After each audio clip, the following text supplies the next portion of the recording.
le mot principal, ce serait nous. Parce que si on est jeu, on ne communique plus. Nous, et puis deuxième mot, je dirais très important, je considère que la communication est un acte d'amour, puisque communiquer, c'est être amoureux pour flatter, pour séduire, et également, dans un premier temps, pour faire acheter, mais surtout aujourd'hui, pour vendre également. Vendre et acheter sont deux notions de la communication, parce que la réalité de la chose, c'est que si on fait de la communication ou de la publicité, c'est pour faire vendre.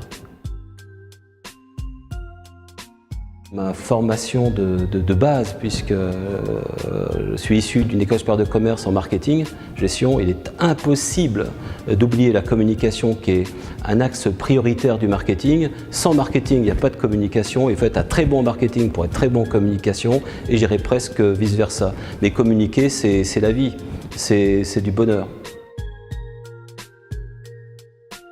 Aimer son prochain et doit être capable de développer un concept du savoir éclaté et d'apporter à l'entreprise ou à ses proches tous les moyens de réussir. Moins d'ordinateurs et beaucoup plus d'ordinacteurs. Les mails, pour moi, c'est banni. Je suis plutôt dans une génération papier. Le mail, je n'en veux pas, je veux qu'on vienne me parler. Et la communication interpersonnelle, c'est ce qu'il y a de plus beau aujourd'hui.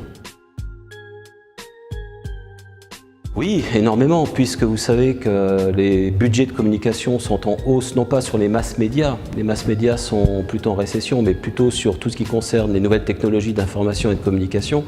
Et pour être très précis, on passe de budget de 4% à 17 ou 18%.